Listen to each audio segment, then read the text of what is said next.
Hai semua, welcome back to Watchlist. Gak kerasa nih tahun 2020 udah berakhir aja ya. Meskipun begitu cukup salut nih sama dunia perfilman yang masih kasih kita hiburan untuk ditonton sepanjang tahun 2020 ini. Episode kali ini kita showdown aja deh film-film sepanjang tahun 2020. Disclaimer aja kali ya, karena gak ada movie, jadi beberapa film yang kita sebutkan mungkin bisa terbilang fun buat ditonton. Tapi sebelum kita mulai, jangan lupa like review kita kali ini. Let's get it started. So Hans, kali ini gue bakal dibully lu sih Hans sama rekomendasi romcom gue yang low standard. Gue kan sempat rekomend film Guns Akimbo ya. Oh my god, gue baru ingat lagi tuh. Boleh, gue bisa rekomend itu sih sebenarnya. Maksudnya itu cukup fun buat gue dengan action kayak gitu, walaupun agak nggak make sense. You can see at the trailer ya, itu senjatanya udah kepaku ke tangan lo. Di 2020 ini kenapa gue pilih film kayak gini? Karena memang udah nggak ada lagi pilihan gue. Semuanya tuh udah filmnya jelek-jelek parah. Even gue udah nungguin film Cats yang gue pikir gue ekspektasinya terlalu tinggi dengan berbagai macam artis yang bisa nyanyi, tapi turn out itu sucks banget movie-nya. Jadi gue pilih Guns Akimbo buat gue rekomendasiin. Tapi itu bukan yang terbaik ya rekomendasi buat gue. Of course.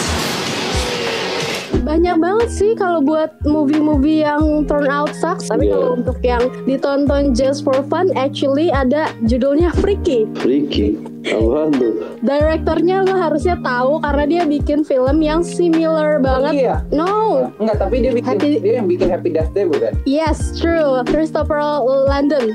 Oh. Setelah gue tonton, gue tau lah. Maksudnya kita udah bisa berasumsi in the end bakal seperti apa filmnya. Tapi kan di sini ada aktor kawakan yang ngebantu, si Vince Vaughn, dan itu komedinya kocak sih. Oh my god, did you just pee yourself? Jadi ya plotsnya kurang lebih kayak ada sebuah belati kuno yang mistis. Ajaibnya dia bisa bertukar soul gitu dari si pembunuh berantai ke gadis yang berusia 17 tahun pas kayak di momen bersamaan saat si pembunuh itu coba buat nusuk dia dengan pisau belati itu. Habis itu switch body gitu loh. So far itu movies yang standar aja sih membuat gue tonton. Kalau orang gimana? Actually gue baru sadar Pit, bahwa kita udah nonton The Hunt, which is actually very fun. Cuma gue gak consider as the very best, cuma at least very fun. Oh iya, tadi juga gue mau ngomong. Tapi karena gue tahu lu pemikiran jadi udah lah. Lu gimana? Lu apa Nel? Gue sih bingung banget mau ngomongin apa. Pas early 2020 kayak ada movie meme gitu, kayak 2020 is gonna be a year full of good movies gitu kan. Terus tata ditampar kan dengan realita. Iya. Jadi Ingrid nonton apa? What's your recommendation satu? Gue sih recommend Invisible Man. Itu menurut gue bagus banget trailernya, and then it feels kayak itu a movie tapi kayak Black Mirror episode juga. Itu another Blumhouse punya produksi ya itu ya kayaknya ya. I think so ya. Jadi kalau gue ingat Invisible Man tuh gue nonton kayaknya itu film terakhir gue di bioskop sebelum Wonder Woman. Iya. Nah gue actually enjoy sih film itu tuh horror yang kayak gue a big fan of Hollow Man yang sama Kevin Bacon. Gue expect something like that, tapi rupanya dia nggak begitu, dia lebih aim to thriller ya jatuhnya. He's not dead. He has figured out a way to be invisible. Tapi juga ada psychological effect, which is very recommended. Itu very recommended juga nonton di bioskop sih, tapi kayaknya udah nggak ada ya. It is better sih dibanding Camplay. Apa Ada itu? yang mau nonton Camplay, episode-nya ada di At The Watchlist. Tapi ya Invisible Man directed by Oh Hans, remember Host? Itu actually a good horror loh. Oh iya. Menurut gue. Iya. Host juga actually very good. Maksudnya dengan cuma kayak keterbatasan without yang apa ya big set lah ya let's say.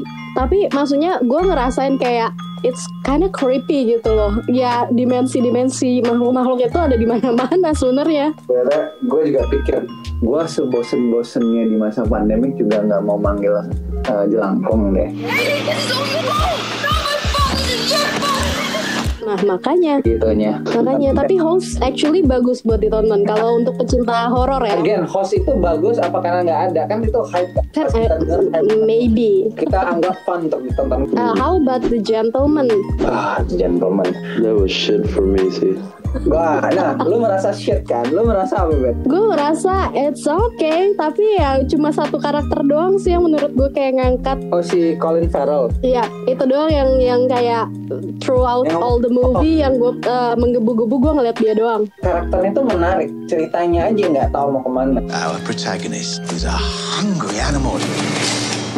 Gue annoyed banget sih liat Hugh Grant. That guy man, annoying banget di movie itu.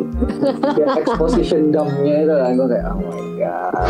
Terus Tapi Nov, kalau lu nonton Guy Ritchie punya movie yang dulu-dulu, lu kalau nonton ini lu bakal disappointed banget. actually karakternya itu very interesting semua gitu, aneh dan interesting gitu. Cuma ceritanya ini kenapa kayak Pulp Fiction juga kagak, a bit of American Beauty juga, gue juga bingung kan. Gue bilang ke teman gue, ini sih ya begini aja. Dia bilang, wah blasphemy katanya, dia bilang.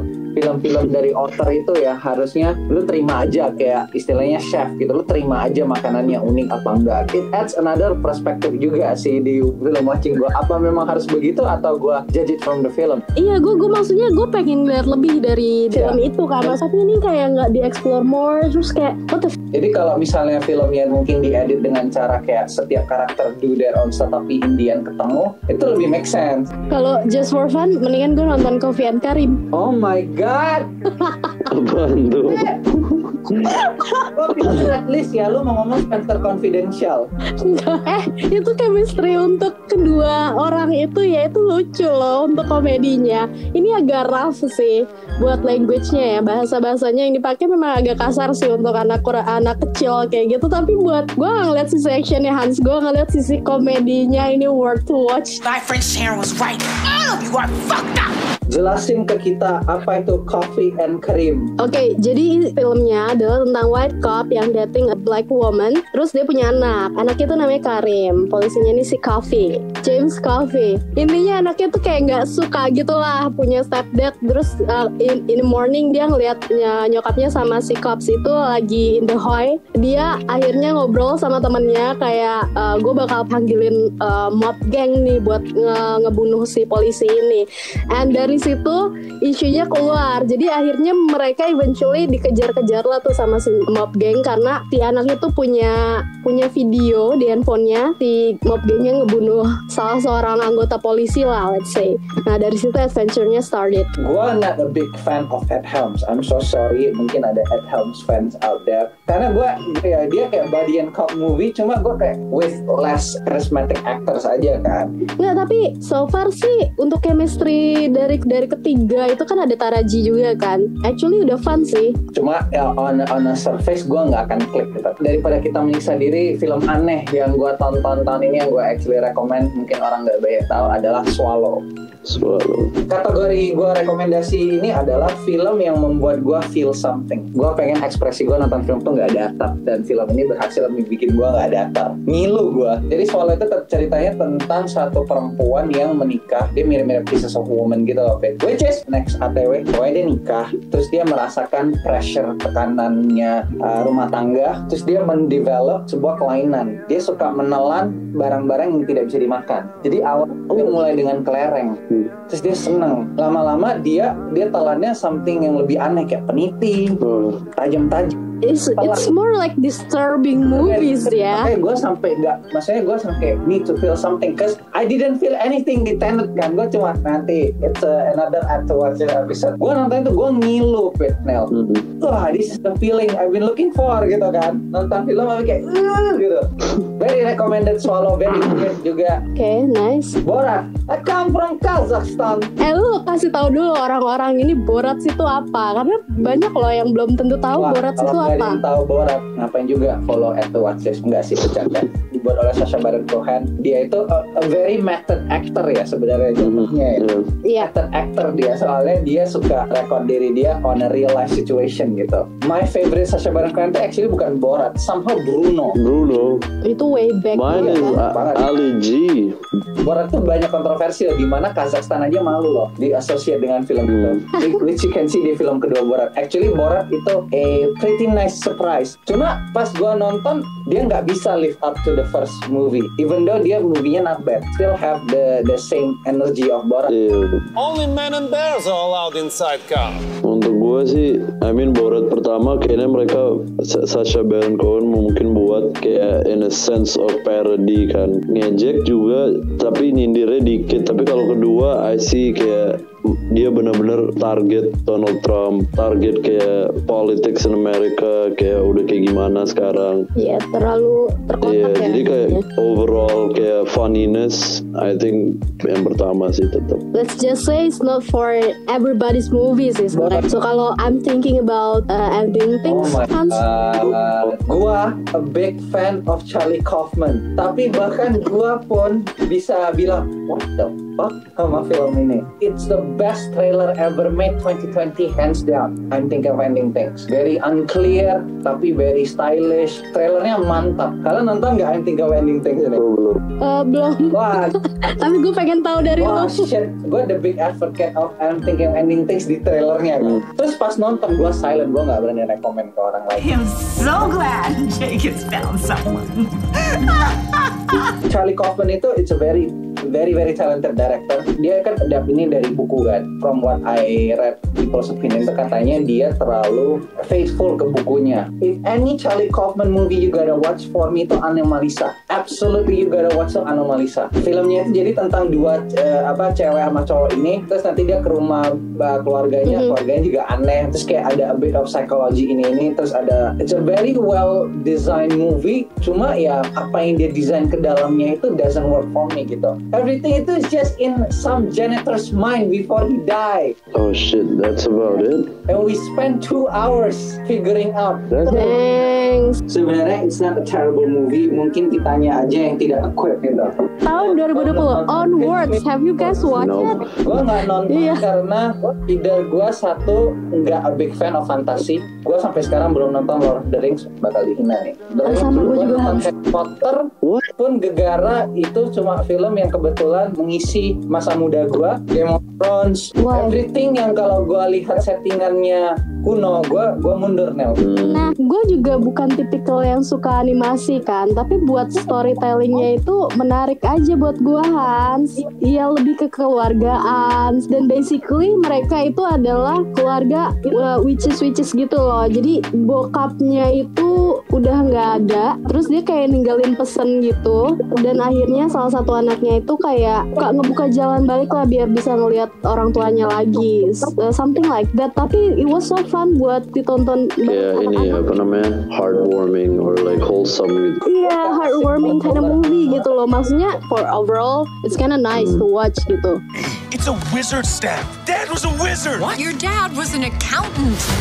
Apa Nel dari lo Nel rekomendasi? Gue sih Sound of Metal. That movie was, I would give a chef's kiss. Sound of Metal for me, I don't know for you, my top 2020 sih. Personally for me, I'm a drummer, jadi gue suka banget nontonnya.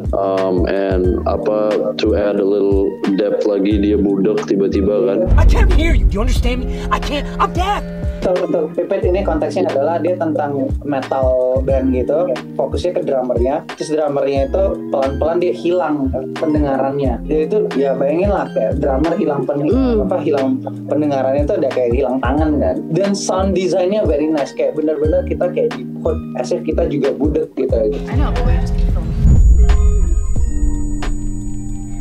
Ini ada Dakota Johnson cewek yang ada di itu Ready Player One. Tapi Riz Ahmed, oh my god, that was a nice performance. Kayak terakhir gue nonton dia itu di Nightcrawler sama Four Lions. Ya, Sound of Metal very recommended. Gue gak mau spoil terlalu banyak juga. Sound design-nya very nice. For me that's top 20. Performance very nice. Even buat seorang Hans ya, kalian harus tahu nih. In general, I'm not a big fan of musical movie gitu. Wah, gue harus nonton ini sih, Hans Control. Ceritanya tentang lead singernya Joy Division. When I'm up there, singing, genius actually. They don't understand how much I give.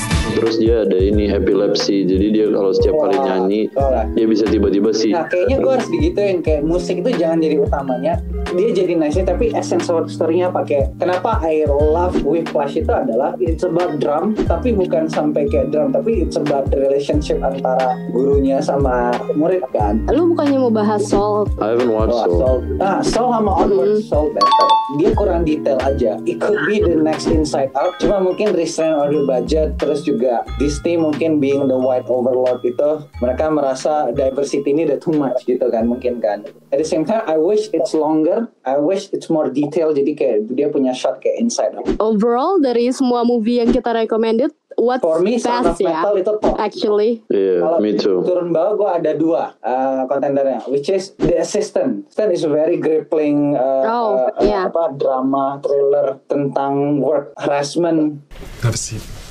Whatever's going on, you can tell me. That's what I'm here for.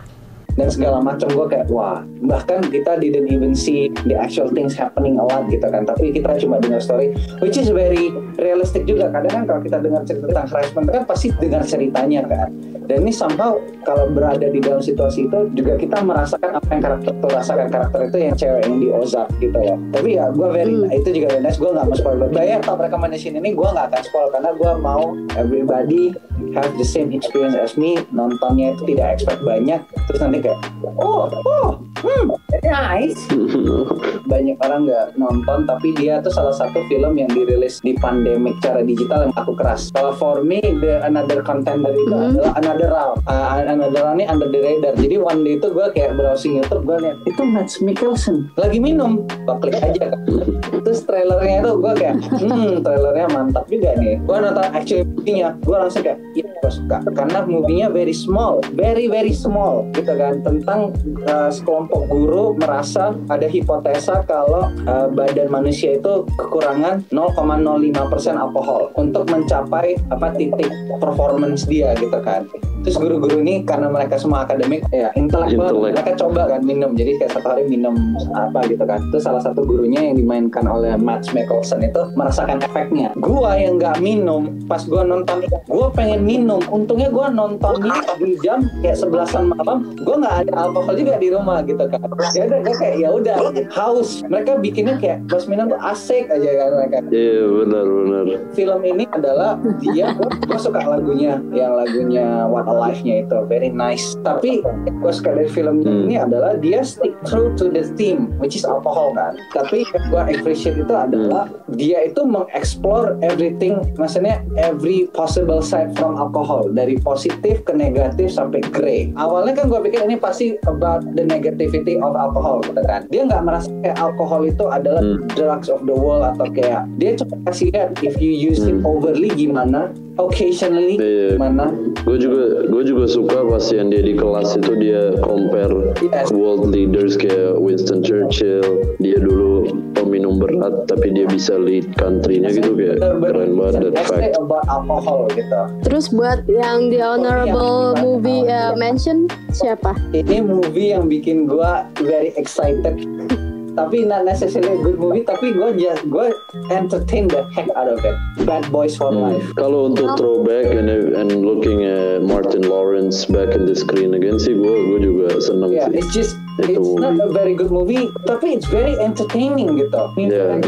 Partner Michael Bay very nice. Gue put a very low expectation to Bad Boys, terus gue masuk kayak gue yes. Now, I got this. I'm gonna penetrate this man's soul with my heart. What? Watch and learn. Sir, I realize that you're scared. You know, sometimes fear. Satu lagi honorable mention ini si Mank. Gue juga lebih kecewa sih sama Mank. Gue excited banget dengan David Fincher mau bikin film lagi. Double excited dia mau bikin tentang filmmaking. Triple excited dia mau bikin tentang cerita di balik Citizen Kane kan. Trailernya udah hitam putih. Udahlah, all your cinema snob senses itu udah tingling kan. Who do you think you are? You're nothing but a court jester. nonton gue kayak gue lost gitu, bukan lost in the story, maksudnya kayak where's my excitement gitu, apa gue udah exacerbate myself gitu kan sampai pas nonton film. Makanya overhype is real, everybody, jangan overhype yourself. Oke guys, so far itu dia review kita kali ini, film-film pilihan kita dari tahun 2020. Mungkin aja kalian bisa bantu komentar di bawah kalau ada film yang kalian rasa patut kita review. Jangan lupa subscribe dan tekan tombol loncengnya supaya nggak ketinggalan episode kita selanjutnya. Untuk kalian yang mau dengerin lebih lanjut, yuk langsung aja dengerin podcast kita yang ada di Spotify. To Watch List presented by Cinema Hats.